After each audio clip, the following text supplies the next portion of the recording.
Hey everybody, hope all is well. Coach here. Thanks for taking a few minutes in your busy day doing whatever you are doing. I'm glad to have you along. I'm glad to be part of your listening enjoyment today. Hey, we're talking about congruency in the landscape. Let's talk about the definition. You know, the definition alone kind of says it all. In agreement or harmony, period. Not a big long one, huh? So is your landscape congruent? And what is it congruent with? This is our discussion today. Man, I'm sure glad you're here. Let's get rolling.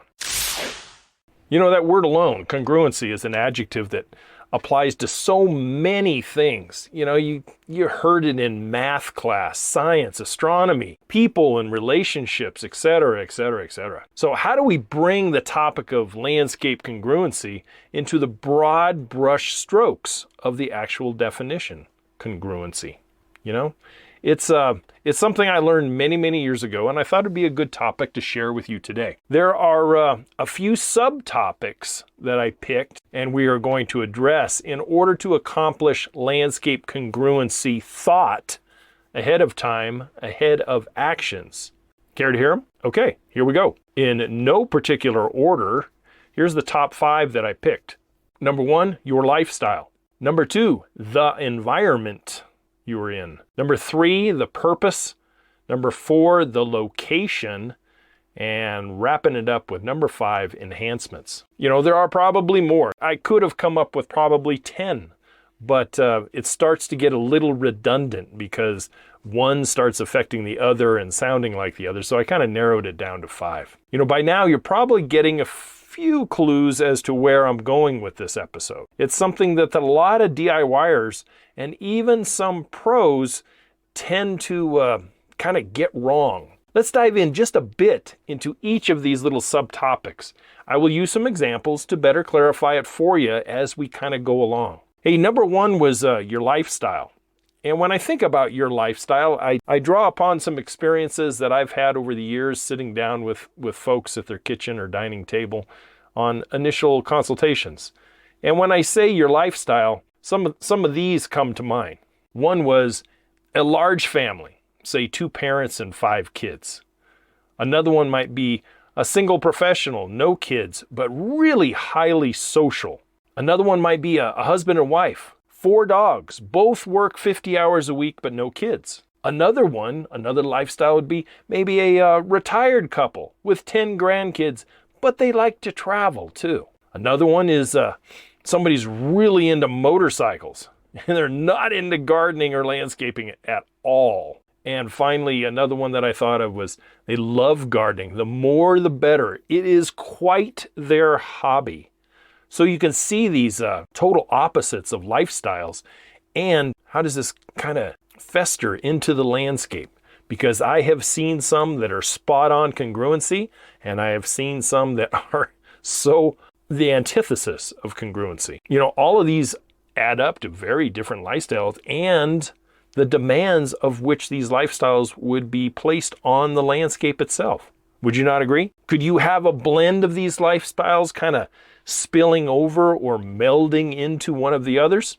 Yeah, sure you could. But you know, for the sake of discussion, you kind of have to be specific at first and then identify yourself later on as, well, I'm a little bit of this and I'm a little bit of that. And so how do I make my landscape work that way? Your approach to landscape makeover or a new landscape install will be quite different in the approach if you identify what you're doing correctly. So what is your lifestyle and how would your landscape reflect it? A curious question that I used to ask all my clients during that all-important design consultation. I needed to know and wanted to hear the answer more than anything because many times,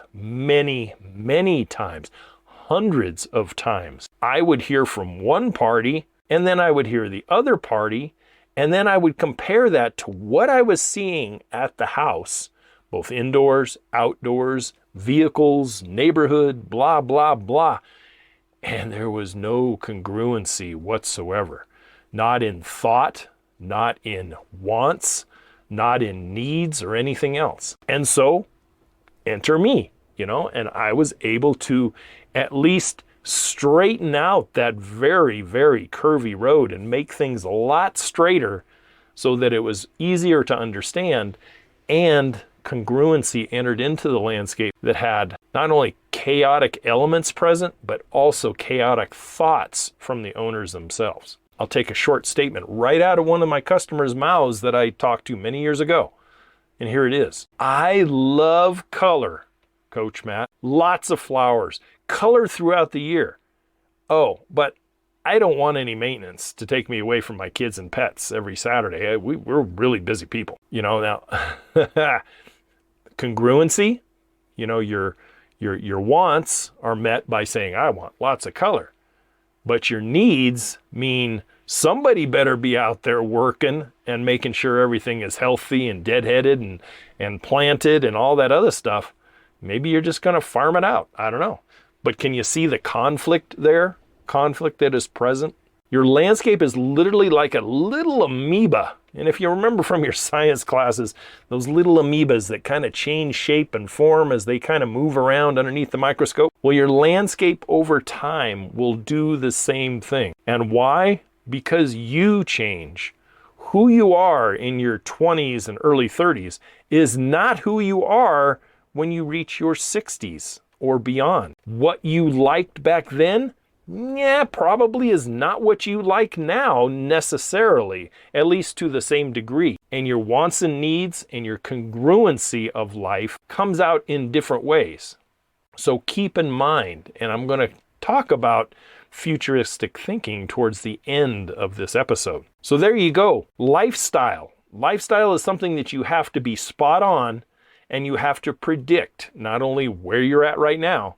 If you're that single person who likes lots of social and does a lot of entertaining and have a lot of people over, going to be a lot different than the retired couple that has 10 grandkids. See what I'm saying? All right, let's move on. The environment, a big one. The area where you live right now, and I mean down to the house you occupy, will be very different environments and in some cases microclimates. Here's an example. Maybe you live in a large subdivision that covers many, many acres and covers, maybe topography where there's some hills and other things. I can remember when I was first practicing in the hills of the East Bay in Northern California. I mean, there was subdivisions there that went over hills and down into draws and canyons and back up again. Holy cow. So maybe you live in something like that, and that subdivision, with all its rolling hills and draws and curves, ups and downs throughout, you end up with these little microclimates. Maybe your house may be one on top of the hill with a great view. Boy, nice view. But you, up there on top of the hill, get all the wind, very little shade, while your neighbors down in the draws and protected areas of the subdivision have little to no wind blasts, and they have a much less sun because it doesn't reach their home till later in the morning, and it goes away earlier in the afternoon or evening. So just the environment alone of where you live can dictate a little bit about what you can and cannot do out there in the landscape. Another example, maybe you have a single-story home. Maybe your neighborhood is flat as a board, and you have a single-story home, but you're surrounded by big 2-story homes. And maybe you have a prevailing wind that comes out of the west or the southwest or something. But because you're blocked by these huge Lego blocks around you, you don't get all that wind that they do. And in the summertime, because you don't get the breeze, you don't get the wind, maybe your backyard is kind of an inferno, because you have no air circulation at all, no breeze. So something to think about in that respect. Or maybe your area gets a lot of rain and you are on the downhill slope of a large hillside, and that hillside drains right to your backyard.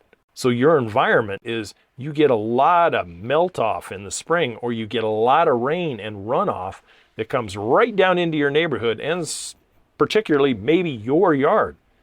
And so your environment kind of dictates what your landscape is going to have to do in order to keep you safe, protect your investment, protect your home, etc. Your particular environment is in, let's say, now I had this in one of the comments, and I really appreciated this guy asking the question, but your particular environment is in USDA Zone 7, and you want olive trees You want olive trees so that you can reap the olive oil production. Well, maybe 7 or 8 months out of the year, you might have an olive tree that might survive. But because you're in zone 7, the other 4 to 5 months, with temps dipping down into the single digits or below, probably going to wipe it out. So the environment will dictate what your wants and needs can actually be. So coming upon a landscape design for yourself or a landscape makeover, this is where research and planning really come to bear before launching into a makeover project. Answering some of these questions for yourself, honestly, truthfully, and congruently with your significant other really helps the project flow and go much easier. It's no hair pull-out sessions here. All right, moving on to the next one. The purpose, based on the first 2 subtopics we just talked about, will guide you to discover what purpose will the landscape serve and what purpose it can actually perform under. Easy to say, but oftentimes a little harder to do. Completing this landscape puzzle, if you would, for purpose is really an analysis in realism and honesty with yourself. Now, and like I said earlier, in the future. For instance, if we talk about purpose, you get a new home. Maybe it's your first new home. Maybe it's your first move-up home, and it happens to be a new one. And you've collected a lot of things at the first house, and you're a growing family, so you have stuff. Do you need additional storage now, more than just your garage? If you don't know this, let me clue you in on something. The garage was originally invented for a vehicle, not a box convention with all your crap. So do you need to alter your thinking a little bit and create some type of additional storage? Therefore, your brand new backyard, one of the main purposes behind it will be maybe to bring in some type of a storage shed where you can store more things. I'm not a hoarder. I don't have lots and lots of things, and everything that I do have is very purpose driven. So if it doesn't have a purpose, I really don't need it. And not everybody is like that, I get it. But make sure that you comply with your HOAs if you have those things, because sometimes storage sheds can't be seen. Can't see anything above the fence line, which I have seen in some HOAs. Maybe you have a new big backyard and your main priority, especially in this day and age, is you need a large play area for the kids or for doggos. And so one of your driving purposes behind the landscape is to have it so that there's plenty of room to run and play on things, play with things, etc. So purpose driven. Are you creating a homestead environment and need a lot more space than you initially think, which many people find out? Everybody starts out small and then they slap themselves in the face 2 years later going, oh my God, this thing should be twice this size. Or, gosh, I didn't realize these fruit trees get that big and I only planted them 10 feet apart and they should have been 30 feet apart. More space is needed. How about this one? Purpose driven. Maybe you've developed a home-based business that requires outdoor space, neatly placed and well thought out, but then you also need your family space as well. You got work on one side of the yard and then family on the other side. Something to think about. Designing with purpose will address all 6 of the topics of congruency that we're talking about. If you think, it really does. I have covered purpose in other videos and in the eBook and the course that I have on the website. You know, getting your landscape purpose right will aid in easier changes later in life for the landscape later on down the road, including up to and including resale, if that happens to be in your game plan down the road. You know, in purpose, we address functionality and also to be the purpose of aesthetically pleasing to the eye as it conforms to these other things, your lifestyle, the environment, and everything else. You know, keep in mind that purpose behind landscaping, front yards are generally for aesthetic purposes, to really set your property off and your home off nicely with a nice landscape. And then in the backyard, you can still have it nice, but they generally tend to be more purpose driven. So aesthetics out front and purpose and function in the back is something you should always approach it. especially when it comes to congruency. Okay, moving on to the other subtopic, location. This element of congruency addresses multiple needs. Location of being the front yard or the backyard. Location being the neighborhood you are in. Location meaning various elements within the landscape itself, within the yard. Location meaning a little bit of environment like sun, shade, focal points or backdrops, and what you put in what location so that everything works together. They complement each other. Thinking of these things allows for all the congruency to work together. And when you see it, and you probably have, you've been to a friend's house, been to someone's home where you just kind of take that double take and you go, wow, this is really well thought out. That type of thing. That's congruency in the landscape. An example would be something I saw repeatedly in the area that I last practiced landscape design and construction. And that was this. And I'm not attacking you landscape architects. I'm really not.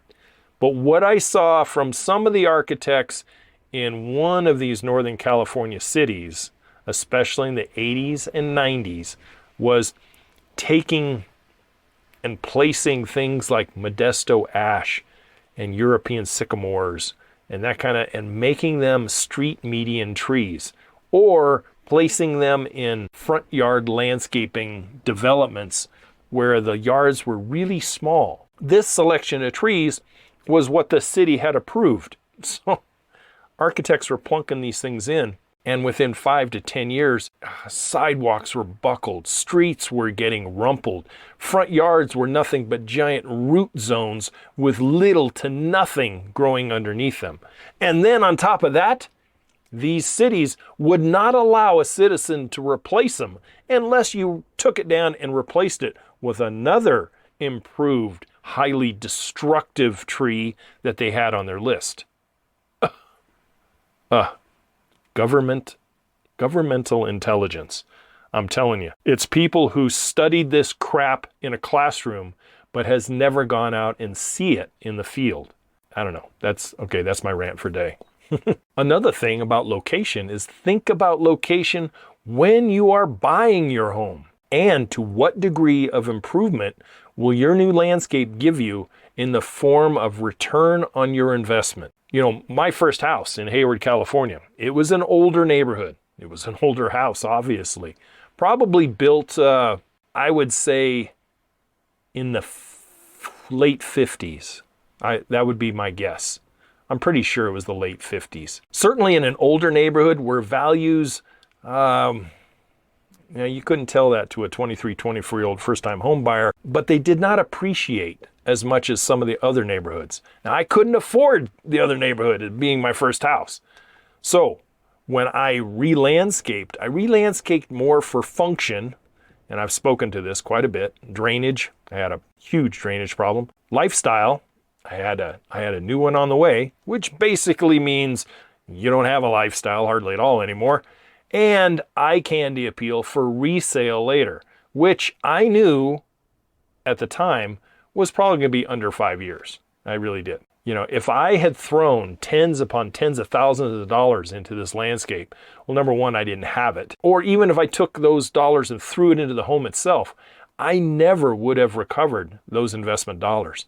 Heck, even as it was, between tearing out old ratty carpeting and polishing up hardwood floors and redoing drainage and fixing up the backyard and the front yard, I still, after 2.5 years, I still walked away barely in the black. I really did. However, my last house, Weed Patch Ranch, I dumped probably, $80,000 to $90,000 into the landscape development.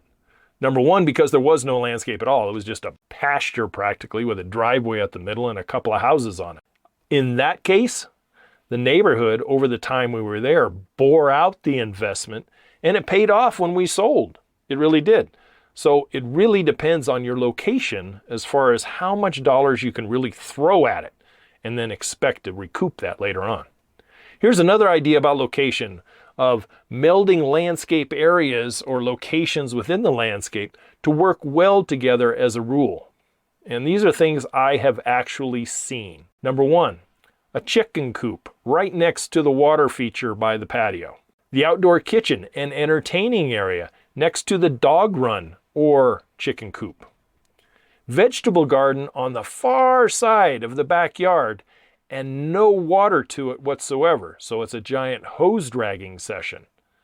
The location of the water or garden itself might be really poorly located, don't you think? So something to think about as far as location. Okay, moving on to our last one, enhancements. Enhancements are those gooch things that we often get a wild hair about after we've been in some place and maybe you've gone somewhere and you've seen something and you go, oh boy, I'd really like to have that enhancement in my landscape. Enhancements need to be congruent with existing elements without weakening one or the other. Many times enhancements cause what I'd like to say is a landscape domino effect throughout the yard, which opens up kind of a Pandora's box when you really didn't want or need to. You just had this, you have this whim, you want to satisfy it, but when you start to get into it, hopefully you think it out first before you get into it. An example would be you want to install a fancy water feature, like a pondless waterfall or a koi pond or something in the backyard. For ambiance and viewing pleasure, you liked it, you saw it at the park, you'd like to have a scaled down version of it, and so you start going down that road. Where you need it to go for all congruency causes that domino effect. And what I mean by that is, got to get some electrical out there. But the only way you can get electrical is you try to put something underneath the back patio or along the back fence. You need to have some form of water out there so you can do a refill without having to drag the hose across the yard every single time that you have to treat for evaporation. Maybe you need to take out 3 big trees because it's just not going to work and you're not going to be able to dig in and around where these tree roots are. It's just not going to happen. And maybe after all of this, your irrigation needs to be cut and rerouted, etc. And it's just like, I can just hear the shoulders slumping out there with a DIYer that goes, all I wanted was something nice to look at and hear, but I have to do all this other stuff. My gosh. So enhancements have to be carefully thought out. And I really suggest that you think about enhancements at the initial phases of your design. Now, you can't always cover all the bases, but let's face it, sometimes you're not going to put those enhancements in your current yard. It just won't work. It won't work for the amount of time that you need to put into it to make it happen. It's not going to work for the costs. And having all these other little dominoes are certainly going to jack up the professional costs and put a beating on a DIYer that maybe, didn't really think out of all the changes that were going to be needed. So thinking enhancements out first and predicting all the changes as a result of your new little want may dictate a compromise or a relocation or a scale down of this particular desired enhancement. Like we talked about the storage shed thing, that's quite an enhancement. Well, if you have an existing yard and you have big lawns and big patios and a big shade tree and all these other things, and now you go, boy, we really need to have a man cave or a she shed or a storage building out there. What kind of changes are going to be needed for this enhancement in order to accomplish it? For some folks, I got to tell you, finding out what is going to be needed in order to accomplish is a giant stop sign for many people. Everything just kind of grinds to a halt and project progress ceases, maybe forever. They just shake their head. And that's many times with a storage shed.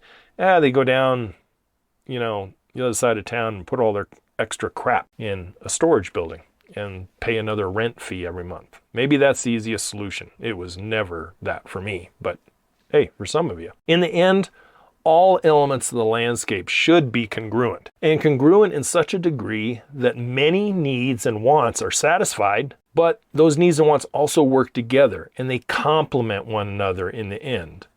This is a good time to really think futuristically about the whatabouts and maybe the down the roads type of thinking. I often suggest infrastructure placement way ahead of time for just the in-case type of scenarios.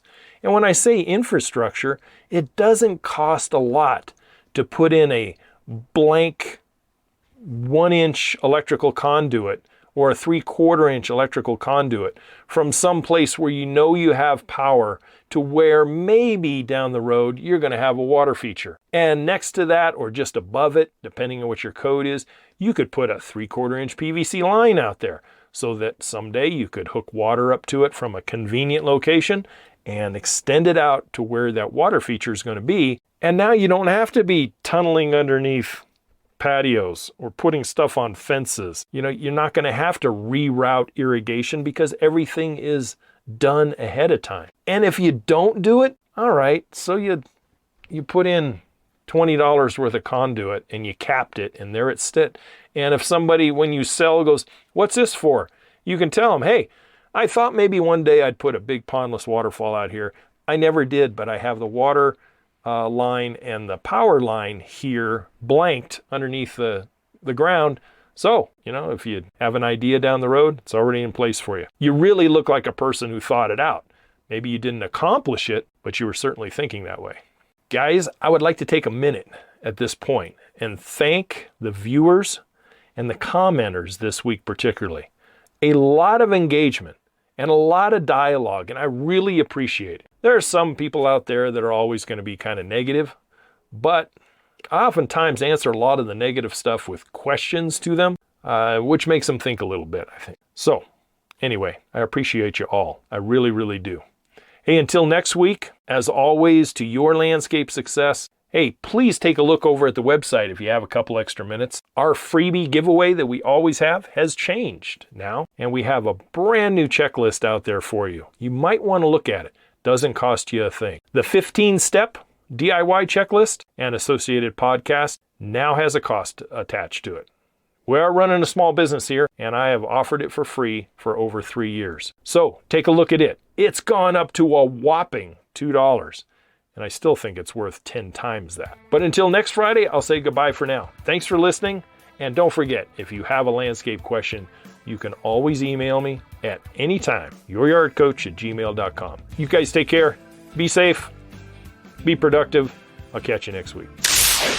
Hey friends, Maestro here, just dropping a reminder to check out the podcast description for discount opportunities and any important links. Also, if you're listening to this podcast on a specific app, please don't forget to rate and review the show. It helps us grow and continue to provide these free podcasts. Again, thanks for listening to this week's show, and we'll see you right here next week.